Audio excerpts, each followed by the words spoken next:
وحب النبي صلى الله عليه وسلم فرض عين على كل مسلم ومسلمة. نكم بندمتم محمد صلى الله عليه وسلم ni fardhi, ni lazima juu ya kila muislamu wa kiume na wa kike. Bal wa hubbu nabiy sallallahu alayhi wasallam yutaqarrabu bihi ila Allahi alwahid alahad. Kumpenda mtume sallallahu alayhi wasallam ni ibada kubwa ambayo tunatarajia kupitia ibada hiyo itukurubishe kwa Allah جل في علاه. اسمعوا يا أحباب رسول الله قصة محب من أحباب رسول الله.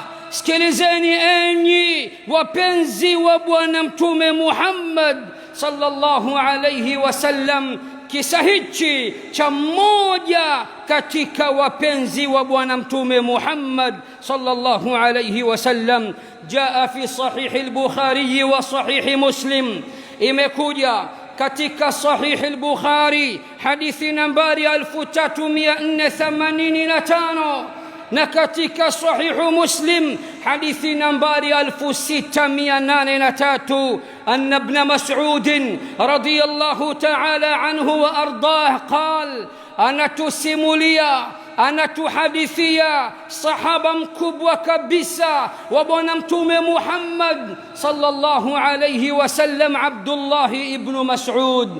أنا سمنيني أنا سما جاء رجل إلى النبي صلى الله عليه وسلم يسأل عن الساعة. siku moja alikuja mtu mmoja kwa bwana mtume Muhammad sallallahu alayhi wasallam akamuuliza kuhusiana na saa ya kiyama. Faqal, akasema mata saa ya rasul Allah, kiyama ni lini ewe mtume wa Allah? Saa ya kiyama itasimama lini ewe mtume wa Allah?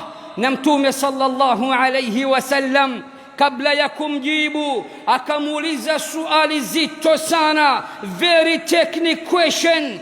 Anasema nini? Anasema faqal, akasema bwana mtume, wama a'dadta laha, unauliza kuhusu kiyama ni lini?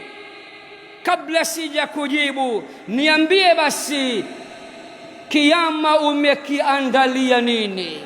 Umejiandaaje kwa ajili ya kiyama? Una amali zipi kwa ajili ya kiyama? Sahaba yule akasema, qal, akasema la shay'a illa anni uhibbu Allah wa rasulahu, ewe mtume wa Allah, mimi sina chochote wala sina lolote.